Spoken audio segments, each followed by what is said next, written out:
اعوذ باللہ من الشیطان الرجیم بسم اللہ الرحمن الرحیم الحمد لأہلہ والسلام علی اہلہا۔ امام معصوم کا فرمان ہے لکل شیء ربیع وربیع القرآن شہر رمضان۔ ہر چیز کے لیے ایک موسم بہار ہوا کرتا ہے اور قرآن کریم کے لیے موسم بہار ماہ مبارک رمضان ہے۔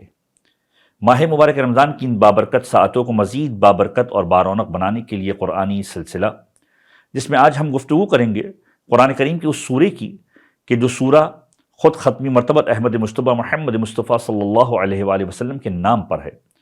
قرآن میں بہت سارے سورے انبیاء خدا کے نام کے اوپر ہیں۔ سورہ مبارکہ ابراہیم، سورہ مبارکہ نوح، سورہ مبارکہ ہود، سورہ مبارکہ یوسف، سورہ مبارکہ یونس۔ اسی انداز سے خاتم المرسلین کے نام پر بھی ایک سورہ موجود ہے جس سورے کا نام ہے سورہ مبارکہ محمد۔ ترتیب کے اعتبار سے قرآن مجید کا 47واں سورہ ہے، مدینہ منورہ کے اندر نازل ہوا، 38 آیتوں کے اوپر مشتمل ہے اور 4 رکوع ہیں۔ اس سورے کا نام سورہ مبارکہ محمد رکھا گیا۔ اس کی دوسری آیت کے اندر چونکہ پیغمبر کا نام محمد استعمال ہوا، اس عنوان سے اس کا نام سورہ محمد رکھا گیا۔ اس سورے کا دوسرا نام سورہ مبارکہ قتال بھی ہے۔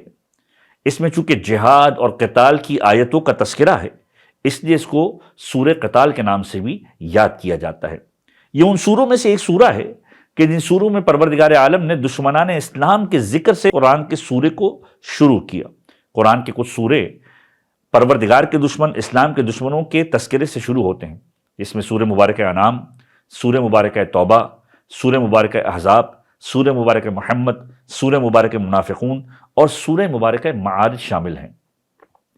اور پروردگار عالم ان میں مختلف موضوعات کو ڈسکس کر رہا ہے۔ پروردگار عالم اس میں اس دل کی بات کر رہا ہے جو حق کو قبول کرنے والا ہے۔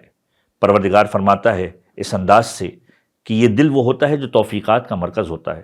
پروردگار عالم ظلمت کے پردے ہٹا دیا کرتا ہے اور دل کو کشادہ کر دیا کرتا ہے تاکہ حق کی اور معرفت کی بات کو قبول کر سکے۔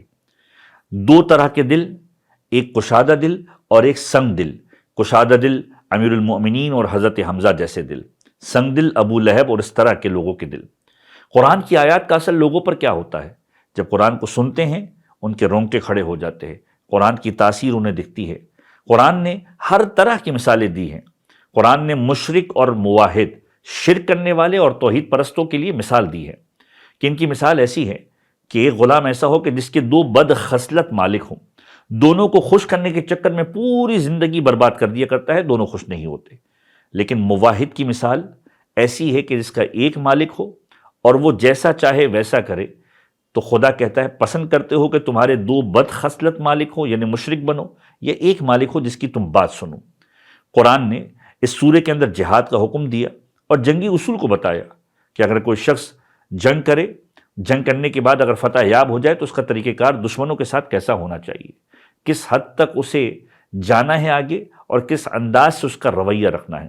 رسول کے محفل میں بیٹھنے والے کچھ لوگ ایسے بھی ہوا کرتے تھے کہ جن کا دل صاف نہ تھا، منافقین تھے، پیغمبر کے ساتھ بیٹھنے کے پاس پوچھتے تھے کہ پیغمبر نے کیا ارشاد فرمایا۔ اور یہ وہ سورہ ہے کہ جس کے اندر پروردگار عالم نے کچھ بری خصلتوں کا بھی تذکرہ کیا ہے، جس میں خود پسندی یعنی انسان کا تکبر کرنا، اپنے آپ کو پسند رکھنا، حسد اور ریاکاری کا تذکرہ۔ رسول خدا صلی اللہ علیہ وآلہ وسلم فرماتے ہیں کہ اس سورے کی تلاوت یعنی سورہ مبارکہ محمد کی تلاوت کرنے والا جو ہی قبر سے باہر نکلے گا، کسی بھی چیز کو دیکھنے سے پہلے حضرت محمد مصطفیٰ کی زیارت کرے گا، حضرت محمد کا دیدار اسے نصیب ہوگا۔ امام صادق فرماتے ہیں جو شخص سورہ مبارکہ محمد کی تلاوت کرے گا اسے کبھی شک کا اور ریب کا سامنا نہیں کرنا پڑے گا، کبھی اپنے دین میں شک نہیں کرے گا، کبھی فقر میں گرفتار نہیں ہوگا، کسی بادشاہ کے خوف میں گرفتار نہیں ہوگا، ہمیشہ کے لیے کفر اور شک سے محفوظ رکھے گا۔ یہ پروردگار اور حضرت محمد کی امان میں ہوگا۔ پروردگار عالم ہم سب کو قرآن کریم کو پڑھنے اور اس پر عمل کرنے کی توفیق عنایت فرمائے۔